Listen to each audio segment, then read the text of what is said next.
Perfect. All right. So we've just got some closing questions here. This has been great. I hope you guys really enjoyed the chart session. It's something that you can go back and watch many, many times. Uh, but Stan, is there anything from your book, which I know was written over 35 years ago, that you feel is no longer applicable or has significantly changed as the markets have adapted and changed as well? Yeah, I think really we covered that to a degree, Rich. You got to be faster, even if you're an investor. You can't wait to break the 200-day MA. You got to first take some incremental off like we did in the crypto stocks. Then you have to, below 50, if you listen to me, you got to be gone and find something else that doesn't have any, black cloud. And in addition to that, like I said, back in the 80s, we didn't have the stochastic and MACDs, whatever. So traders have that, but you have to know, put that in as part of the package. I've seen some people hurt themselves because I'll always think that the good old-fashioned chart is numero uno. That's where it all starts. And then you play around and fine tune it. But I've watched some people that strictly do just stochastic and they become old before their time. Yeah, I think a common thing with new traders nowadays is they learn the MACD, they learn the RSI, they memorize that instead of looking at price action, which actually is the truth. That just is an I additive agree. tool. Yeah. You're so right. The price action, that's a lot of times people are saying to me, Stan, do you think that all of the things that you wrote about in the book are still valid? And absolutely, because to me, supply and demand is always going to be supply and demand, and emotions, fear and greed is going to always be there. So it's still the same game, but it's a hell of a lot faster.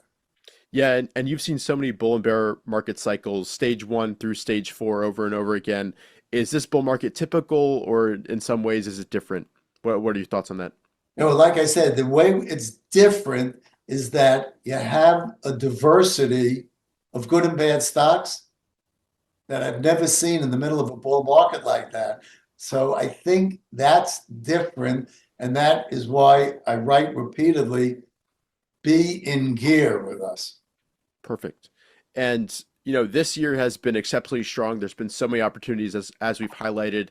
Are there any stocks or names or even just kind of themes that come to mind that traders should go back and study, look at the charts, look at the price action, to really just sharpen their edges and be ready for the next year and the next bull market?